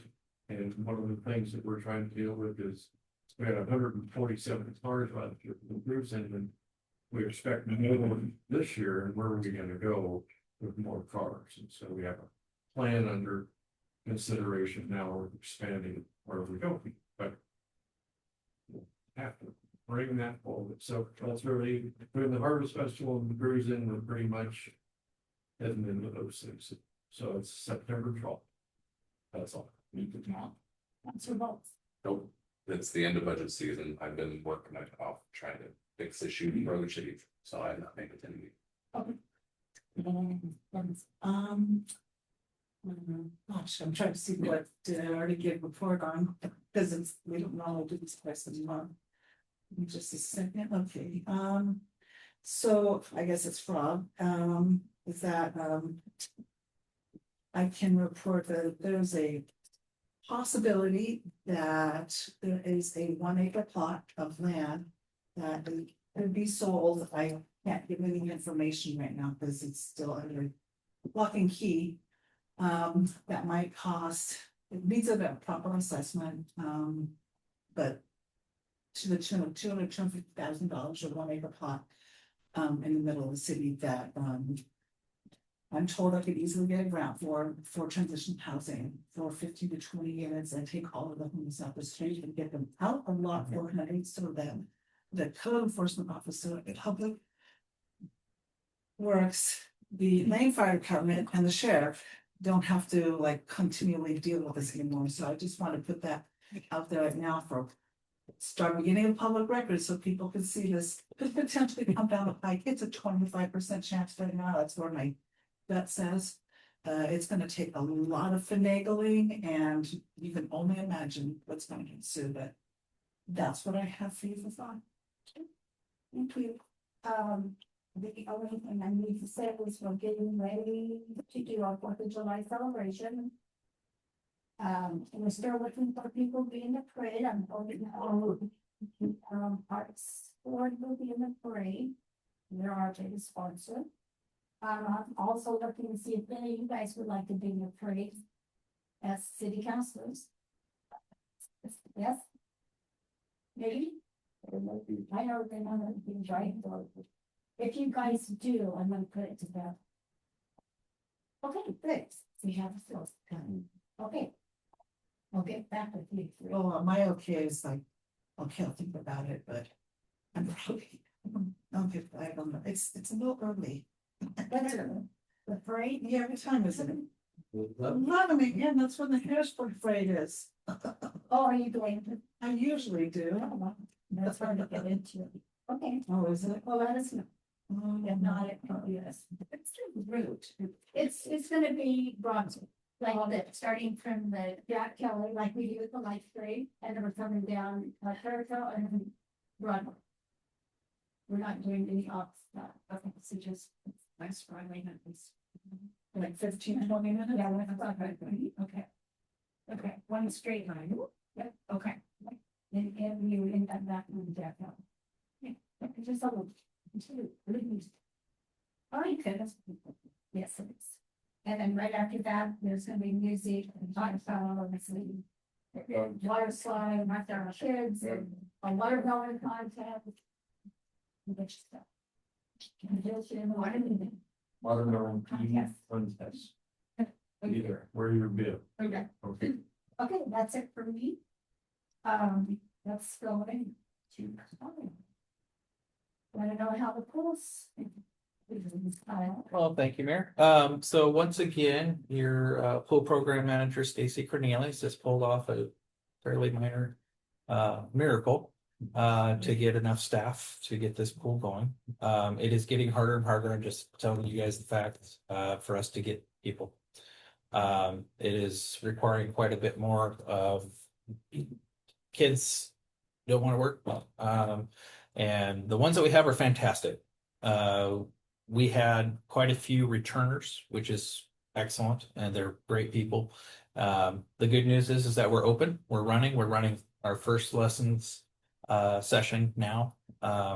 And things are going well. The morning ones are packed. The afternoon or evening ones, we still had some room for folks. But it's going.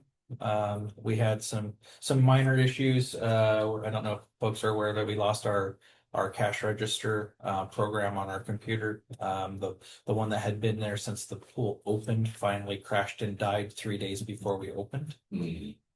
So we had to switch, and I want to give Anne a lot of credit for the help that she gave us to get in a different system. We're learning the system. It is different, but it has proven to work. It still needs to be kind of modified a little bit for our needs, but it is working. So I want to give big kudos to the pool staff, Stacy particularly, in making those adjustments too, because I don't know if you've ever been there on our first day that we opened, we end up with a line all the way down and around to the memorial. And so we have people that come in and we're trying to get them all registered for lessons and sell passes and do all that stuff. And to do that on new equipment that they saw an hour before we opened, you know, that was also a minor miracle that we were able to do it. But we are open. Everything's going. The pool itself is operating well. Big credit to Steve Barreto for Public Works. He's our designated pool guy, and he is awesome. And he puts a lot of heart and soul into that, and that's what keeps it going. We are getting older now. That pool is getting old. So every year is a little bit more maintenance, a little bit more stuff. So How many years do we have with it? 20. This is I think it's the 20th summer. Wow. Yeah, 19 or 20. When is it gonna get replaced, or when is it supposed to be replaced? Not a replacement. It's a keep patching it kind of thing. There will be some things that are coming up. Absolutely. We've had a lot of pumps replacements and stuff like that. And we have some boilers coming up that are going to be a high ticket item that are going to need some stuff. But you know, you guys see the report every year, what it takes to keep that thing running. And what it doesn't show is the amount of effort from the staff people, and particularly the pool staff. We opened to 100-degree weather almost. None of those kids were seasoned to take that heat. And when it's 100 degrees out, or 95 as it was, it's another 25 degrees hotter out on the concrete that's out there. So we had to implement right away our typical standard rotations for heat, which leaves the kids moving around every 10 minutes or so. And we still had some kids start showing some signs of heat exhaustion. So that was brutal, and to their credit, and I give them a lot of credit for being able to hold it together and keep us going. So if you guys get a chance, get over to thank those guys. They, you know, thank Stacy. Stacy holds us all together, and the amount of hours that she puts in is insane. But just know that they're working hard to provide a safe place. You guys have seen over the years how we rate from the folks that rate pool safeties and stuff like that. They do, our program is exceptional. So again, if you get a chance, get over there, use it. I know you use it. I know you Matt's use there it. every morning. Yep. Me and my wife and him and his wife and daughter are there swimming most every morning at 7 o'clock. It is an amazing facility for a town our size. It is. absolutely amazing. It's lifeguards, it's swim instructors is the hardest one for us right now. Yeah, we're a little bit shy on swim instructors. We've been trying really hard to pull in people from all sorts of different areas. Well, there is a big need. The pool, Thank you. the pool lessons are the bread and butter of what we do. That's typically what our largest use is. And so we try to provide as many classes as we can. Like I said, we're not quite providing everything that we would like to because we just don't have the staff quite yet. We are building up. These kids that are there, these employees that are there are working hard, and we're actually turning some of them into swim instructors as we go too, and trying to build that model as we go. We bring in our swim aides every year and try to bring them into becoming swim instructors and lifeguards. And so that has been a great lifeline for us. But it is quite a job.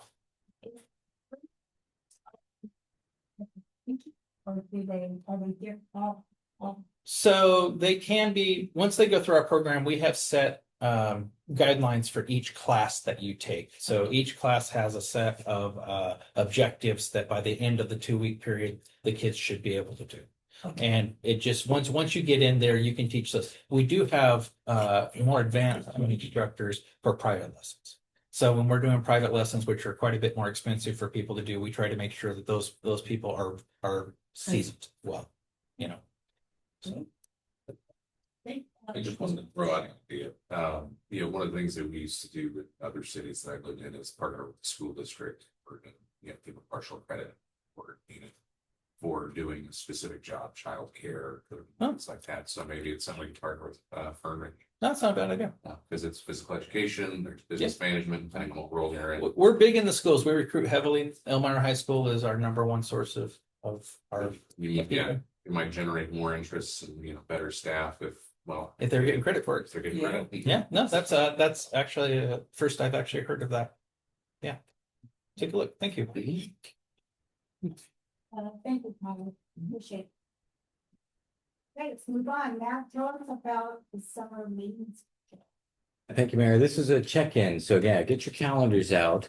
Over the summer, we usually don't have a second meeting like this, a fourth Monday in July or August. However, I would like to ask the council to meet for a work session in July as part of the housing analysis that we're doing.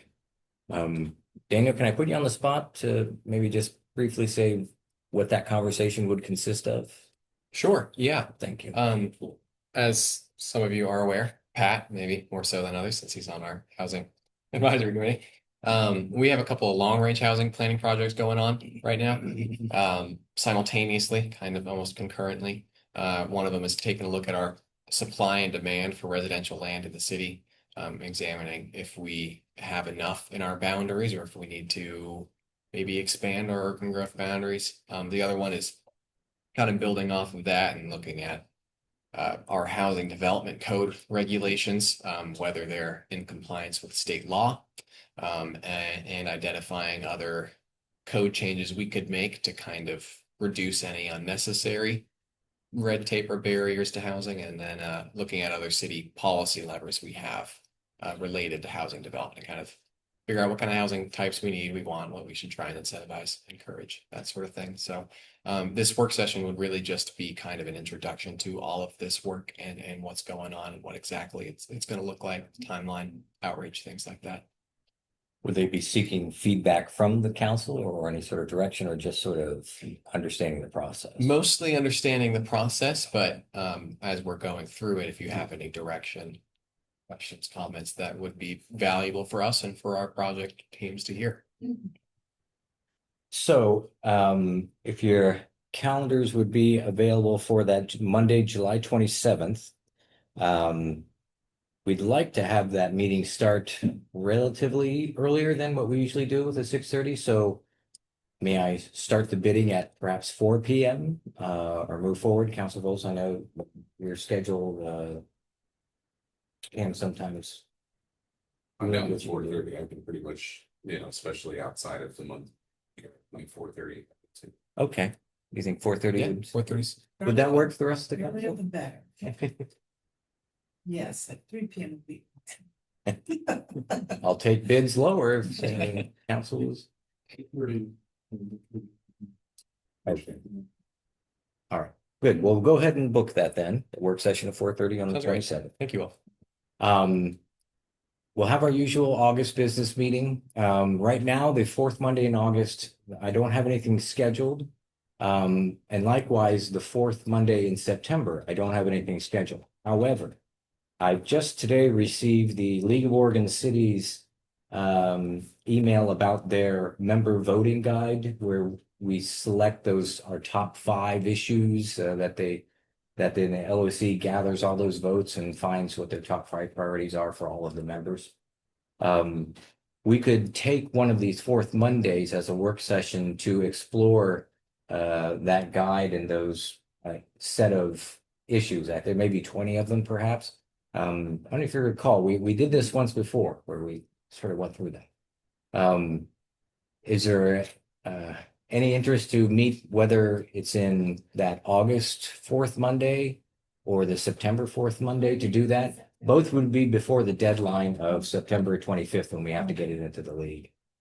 Can you send that out just via email and we Oh, can yeah. just, I mean, not the time to meet, but could you? The send it information? No, like do like a Survey Monkey, and then we could just select the ones that we. Or then maybe that, I don't know, and then come with consensus from there. Mhm. I mean, do we have to meet, is my point.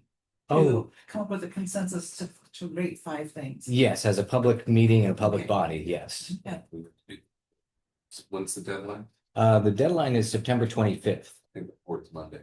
All that. Ooh, on the September one. Okay, so that would leave the August one. And I would suggest that we take time during a work session to talk through all of those issues. That would be August 24th, that's the fourth Monday. Yes, I would suggest it'll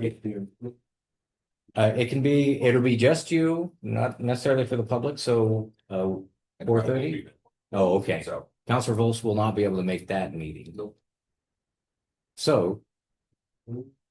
That understood, Do it 3 p.m. 7.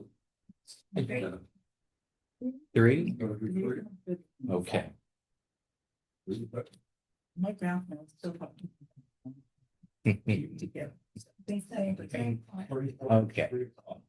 24, got it. Thank you very much for that. And that's all I wanted to check their summer calendar there. In July's business meeting, I'll bring you the 12-month forecast so you can see what all we're touching. With that, Meryl. So no days off. September right now has nothing scheduled. But getting toward the ends. We just have our regular business meeting. The second month, So there's 2 meetings. yes.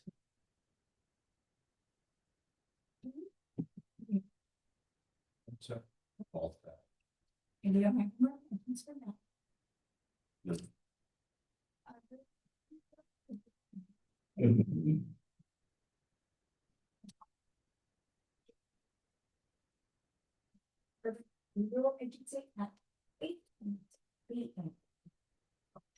City of Portland, Roberts, is there anyone signed up to give public? Mayor, there's no one signed up to give public comment and there's no one on the phone. Then we just go right into the agenda. Yes. Oh, Oh, we do need to gallop a public hearing. This is an official public hearing for the renewal agents. I would say read the first two sentences on the top of page 6 of your script.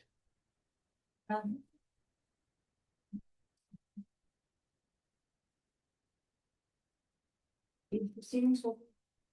Those wishing to speak should have their moment. You can skip that. I now open a public hearing on the improvement for the year 2026-27 budget at 8:27 p.m. Administrator Michael, please read it to us. Thank you, Mayor. So for the Urban Renewal Agency, we conduct this in sort of short form. We have the public hearing, which for the city budget, we did that at our first June meeting, and then we adopted the budget tonight. With Urban Renewal, we do them at the same time because it's a much smaller budget and more straightforward. So this is the public hearing part. The budget that's presented to you is the same one that was approved by the Budget Committee. In the memo, I've tried to highlight the elements of that budget. And so with that, Mayor, I'm happy to answer any questions, but I'll hand it back to you.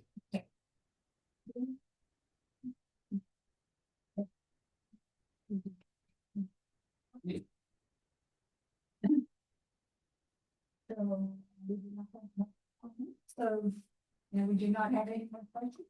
I now close the public hearing at 8:20.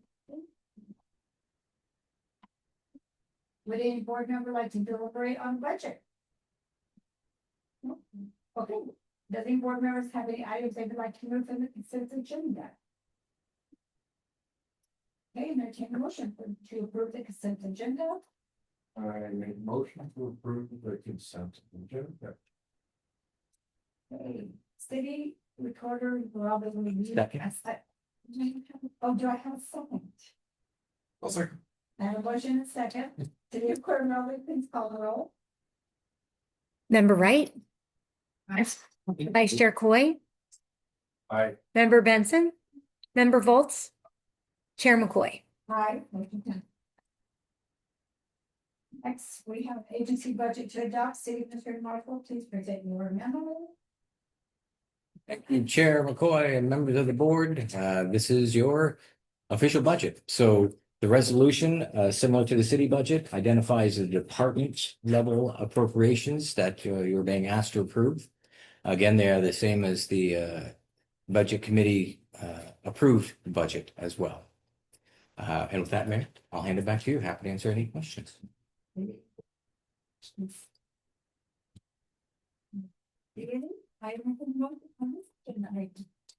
make a motion to adopt resolution number 132, a resolution adopting the operating budget for fiscal year 2026-2027, specifying appropriations, imposing taxes, and categorizing taxes imposed as presented.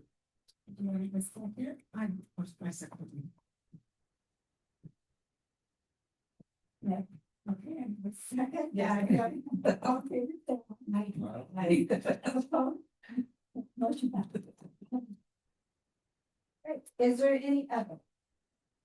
Not for the agents. Okay, I adjourn the meeting at 8:30 p.m.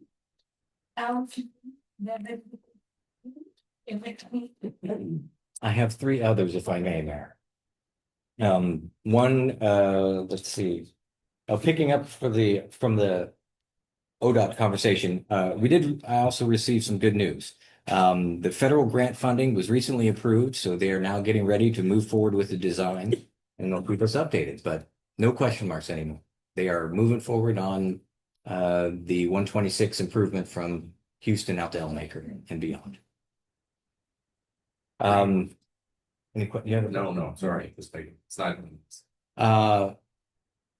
I want to give you a heads up that I was planning on bringing forward a resolution to, what do you say with that? Deactivate a resolution that established a City of Veneta group swim lesson scholarship. This resolution was adopted in 2014. However, Mid-Lane Cares operates a group swim lesson scholarship. And so I wasn't aware of this resolution. And so when people call in, we direct them to Mid-Lane Cares because they have the program.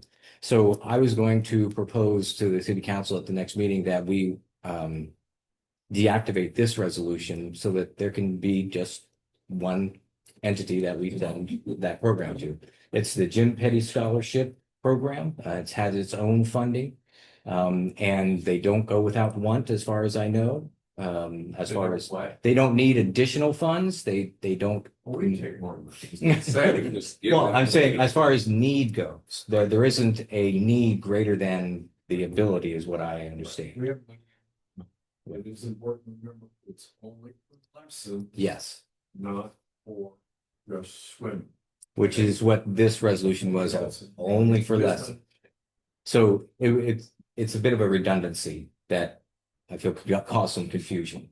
Of we can go two places for that, and if one is already meeting all the need there, there's no need for us to continue to do this. So I would plan to bring that forward next week.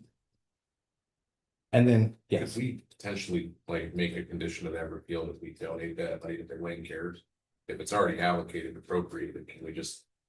well, it's not actually allocated. Okay. That's where it wasn't sitting in a line item. That's how I wasn't aware of it. I know our budget by line item. Yeah, And so when it wasn't there, but then Ann made me aware of this resolution. Oh, well, gosh, we haven't been funding that since I was aware. I tried that. I think everything. Well, And and thankfully, we have somebody in the community that does contribute toward or volunteer fund. And so Indiana takes care of funding those things. So we're fortunate to have money in the bank. We take more, obviously, but yeah, we're good at more.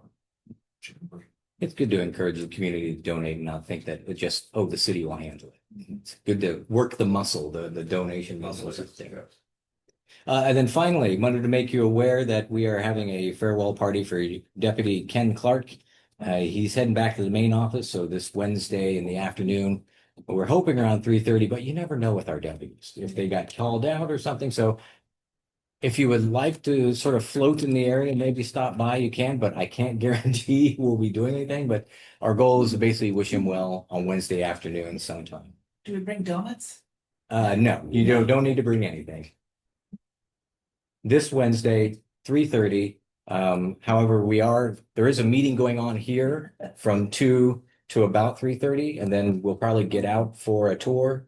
So again, I wouldn't necessarily pencil it hard in your calendar. If you happen to be going by and you want to take a peek in, go right ahead. It's going to be very informal and catch as Ken can. But I wanted to make you aware of it. We have Yes. a meeting at the center. I don't know what, DFN's gonna have some kind of a setup at the center at 4:00. Yes, that's their own event. Yeah. And lots of food, I understand. Oh, They have a new marketing person at DFN. They were at the Chambers luncheon. So I think they're making a new effort to get their name in. well, we need lots of food here. mhm. I don't know how much food's gonna be here necessarily. Getty's, Yeah. it's here. If it's that's all, man. That's all, man.